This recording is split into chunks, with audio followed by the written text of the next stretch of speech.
So my name is Matthew Popo, a name that growing up wasn't the most fun to have.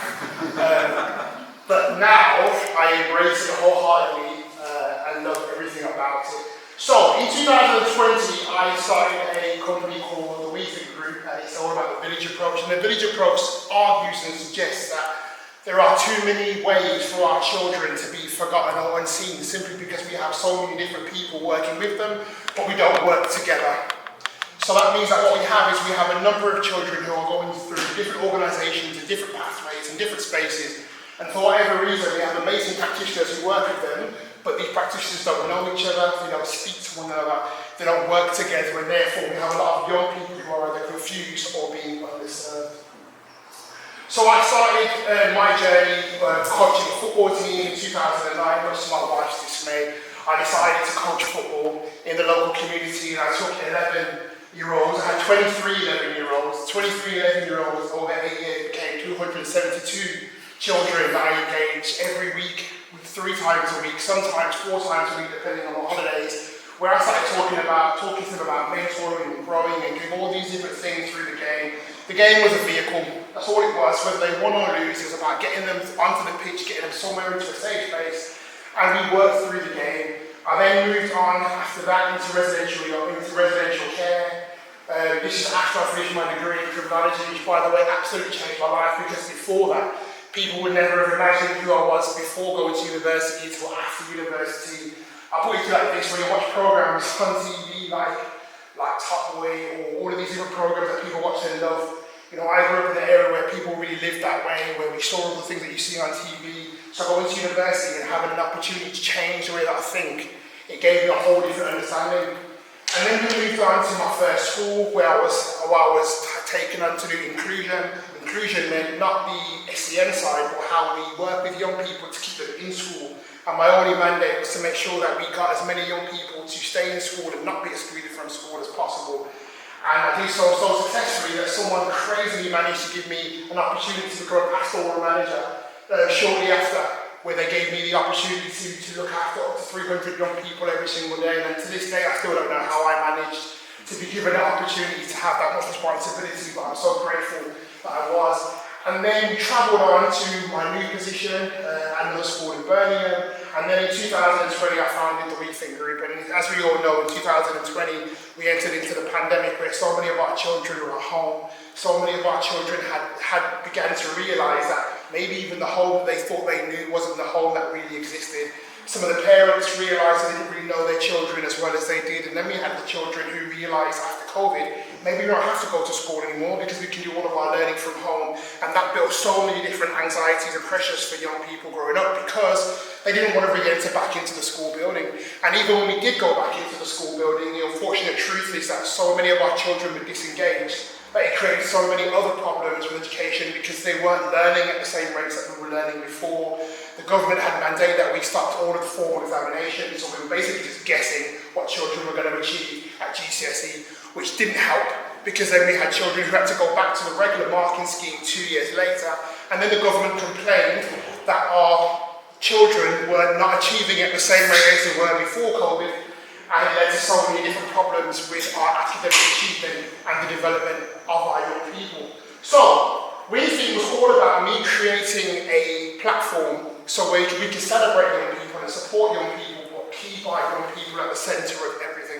So when we just learned now about the philosophies behind education and why we do what we do, my philosophy leads heavily into the personal development and how I'm finding the balance between how we develop people and the student, whereas I think over time, unfortunately, our education system has begun to focus more on the data, more than the individual, and so I like to push back on those things in supporting and developing our young people.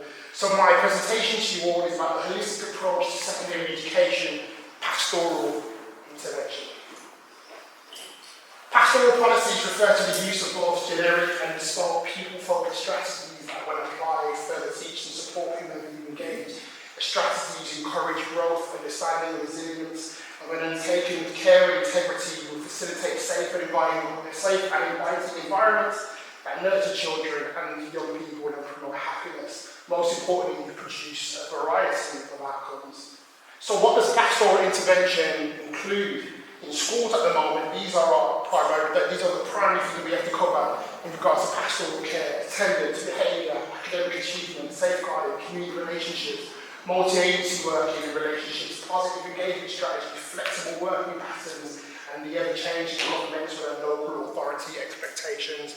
Now, to read that list, I know it seems long enough. I don't know if any of you have ever worked in a secondary school before or any kind of setting, but getting through all those things on a daily basis can become a near impossible task, and yet we're expected to do it regardless, and we're expected to do it without complaining, with a smile on our face, and just with the hope and joy that we're going to set some young people on a really positive path. I like to push back when I go into education spaces and say it all starts with the leadership. If our leadership don't understand the importance of pastoral intervention, then unfortunately it won't trickle down to the rest of the staff. So within an educational setting, the applied philosophy of pastoral practice will always come from leadership. When we look at how pastoral works and is conducted, when we analyse the impact of work undertaking, we are seeing all pastoral leaders working within the instruction of their leadership teams.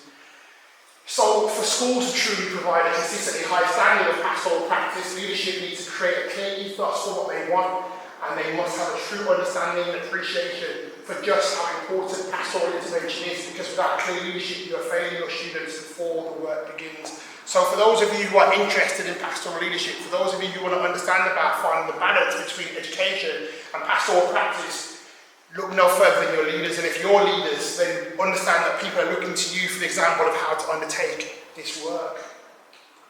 So we start with community. I say there are three main strands to how we do this work, and the first one is community. There are so many schools and so many places. I grew up in a church home. I grew up in going to Sunday school. I grew up with a father as a minister. I grew up believing that the church was a cornerstone of our community, and one of the other cornerstones in the community was education, was the schools. The school sat firmly as a place where if you didn't know where to go for support, if you didn't know where to go to seek guidance or get some kind of help around the young people that you work with, you go to the school. The school, unbeknown to most people, because they don't really think about it this way, our children, if you don't have children, one day you will, good luck with that, I have 3 of them, but our children spend the majority of their life, between the ages of 4 all the way up into 16, in a school building. Yes, we have the school holidays and the weekends, but a lot of these children, they're learning most of their things in a school building, so it's really important for schools to understand community. Pastoral intervention wins the Newsies based on the strength of the information we have and the relationships you build with students, their families and the wider community. How can you begin to embark on a journey of growth with a community that you do not know and therefore do not understand? Schools must take time to integrate themselves into the local community, because your school needs to be seen as a beacon of hope, a place of trust, an institution that promotes both education, supporting social development. Once again, all of this starts from leadership. I think the staff team need to attempt to appoint staff members that either come from the area or similar environments, and I call these the allies. Now, that doesn't mean that if you work in a school that has, for example, I currently work in a school on a multi-state, which is a predominantly Asian school, a predominantly Muslim school. That does not mean that you have to be an Asian Muslim person to work in that school. However, you do well to research the communities you work in and to make sure that you understand the culture of the young people that you're supporting, because that will help you in your work. Young people need to see themselves in you. Representation matters, and that doesn't mean just how you look, but it can be how you conduct yourself, how you speak, and how you work with them closely. Pay close attention to patterns of behaviour in local culture, faith populations, local politics, building relationships with other local schools, community groups, local business, and local law enforcement. Create consistent open streams of communication with all stakeholders involved, with children, should be their parents or guardians, and anybody else involved with the child. And before I move on to intervention culture, I grew up in a community which is predominantly Caribbean. When I went to school, most of my teachers were middle class, white males. And then because I went to grammar school, I went to grammar school, and the problem with that is I didn't see myself in any of my teachers. The problem with that is that when I used to get in trouble, sometimes people would talk to me and say certain things to me that I couldn't access in regards to their vocabulary, and therefore I'd fight harder against the system because I felt like they couldn't see me. They wanted me to see them, but they couldn't see me, and it made for a really bad time for me at school where oftentimes I even had teachers saying to me, "You're not grammar school material. Boys like you don't belong here." Even though I left school with 11 GCSEs and not one of them below a C, even in maths, which I couldn't stand, but yet found one teacher who decided, even though so many other teachers had given up on me, he said, "You will not fail maths." And it's that simple. So when we look at community, we have to understand community because that will help you to learn, or that will help you to engage the students you work with. And that is known as intervention culture. Intervention culture, in addition to establishing your community presence, you must back this up with a strong intervention culture. Once again, this starts with leadership. Your intervention culture should align with the school's ethos and mission statement and be emphasised in school policy. Due to pressures placed on schools, they are now becoming very data-focused. And you can argue that institutions are currently having to pay more time worrying about data and far less about the children and their development. Do not allow yourself to fall into the trappings of poor intervention culture. So when you look at intervention culture, I'm talking about students must remain at the centre of all of our interventions. They are people first.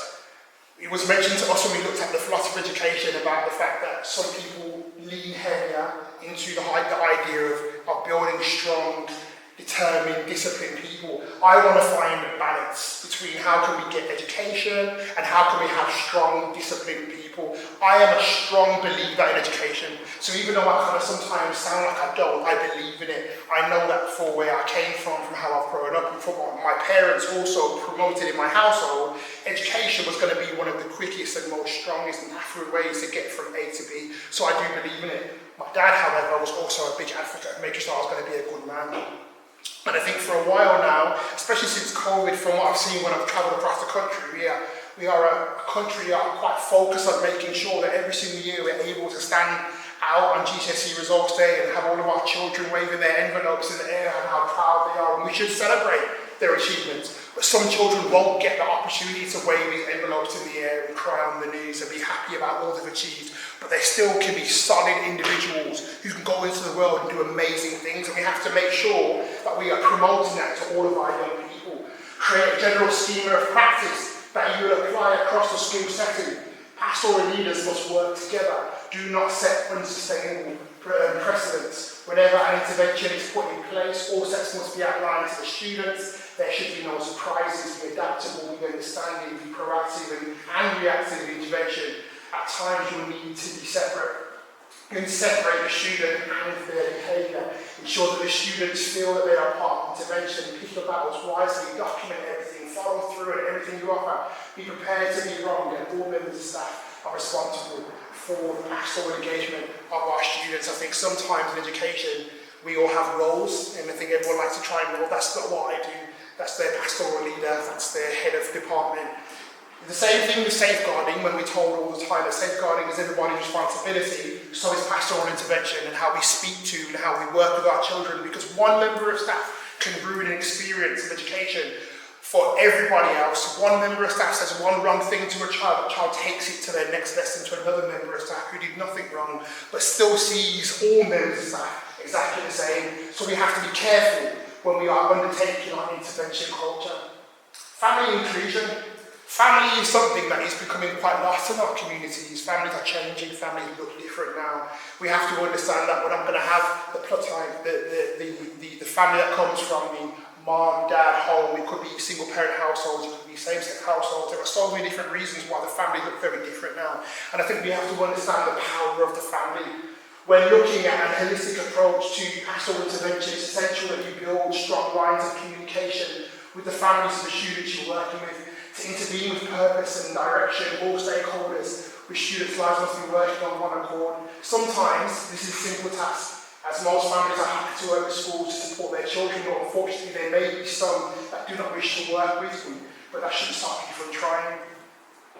Whenever you engage with students, always have it in the back of your mind that one day you'll be speaking with their parents. Now, I don't even know what I said in the back of your minds, because the reality is, as a pastoral leader, at the moment I'm introduced to a year group, I purposely make sure that over a period of time I introduce myself to all of their parents. It could be a letter home, it could be a text message, it could be a phone call. I try and speak to as many parents before parents' evening. It's really important that we have culturally speaking to the families and the people that look after these children.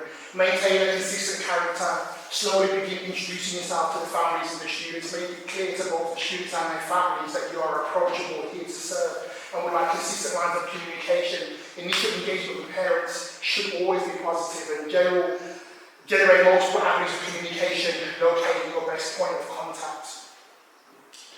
If you spot a need, contact the family as quick as possible, and contacting families, provide as much information as possible, remain objective and impartial. Your job is to support and help. Be mindful of the tone and phraseology, attempt to book in face-to-face meetings with parents, and when speaking to parents, ensure that you outline all of the reasons why you want to speak to them, and you're aiming to work with them, not dictate to them. We have a culture at the moment of young parents especially who don't like to engage with the school systems, who don't like to engage with education, especially when we have to presume that not all families are engaging with education the same. Not all families value education the way that you might value education. So we have to be very careful when we are dealing with families that we are not isolating them in the beginning. And my last one is relationships. There can be no, I can't remember who the quote came from, it came from one of my TED Talks, but there can be no effective learning without positive relationships. And therefore you have to look at how you engage with our young people in our communities. Now, due to time, I am going to skip through these really quickly, but never take anything for granted with your children, and make sure that you understand that you are part of their orbit, you're in their orbit, you're in their space, you're there to assist the children by building strong and maintaining good relationships. Spend as much time around the children as possible, build a database of information, ask simple questions, smile with the children. Locate the leaders in your cohort and begin to strategize with them. Don't simply govern your students, become a cemented figure in their space. Remain genuine. Children are far more astute than we give them credit for, so please treat them with care and respect. Don't talk down to them. Don't be condescending. Understand that actually, even when you meet them where they are, some of them intellectually are far more superior than you could ever imagine. Always remember why you do this work. Pastoral practice has now become the cornerstone of school settings, with so much being taken out of local communities. It's become the job of the schools to become hubs of development, safeguarding and additional nurture. Pastoral leaders are required to be teachers, surrogate parents, social workers, family support workers, life coaches, friends, and the list can go on. There really is no room for error. So using the ideas I put forward, let's look at pastoral care and how we do it. Approach your work from all angles with caution, clear direction, and don't be lazy. Your students are there for you to always bring your A game. Education gives you options. Pastoral intervention gives you hope. And it's a foundation for all personal and social development.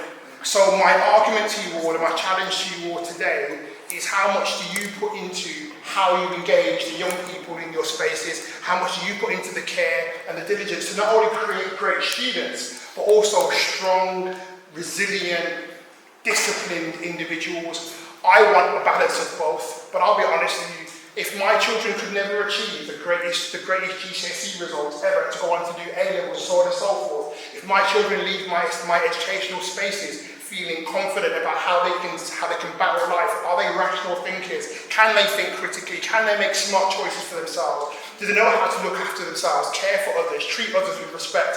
If I've had any hand in creating a positive person that can go out and bless the world the same way that I was a child, my job is done.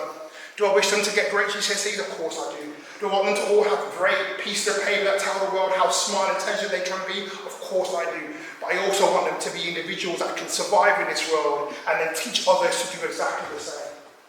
Youth work and pastoral work gives you practitioners understanding that young people will always remain in the centre of what we do. This work isn't about ego. This work isn't about how well we feel when we leave the buildings that we work in. It's about how much we can generate change, how much we can generate hope, and how we can push young people forward into the world believing that they are amazing, that they are smart, that they have something to offer, and that they can show it to somebody else going forward. Thank you.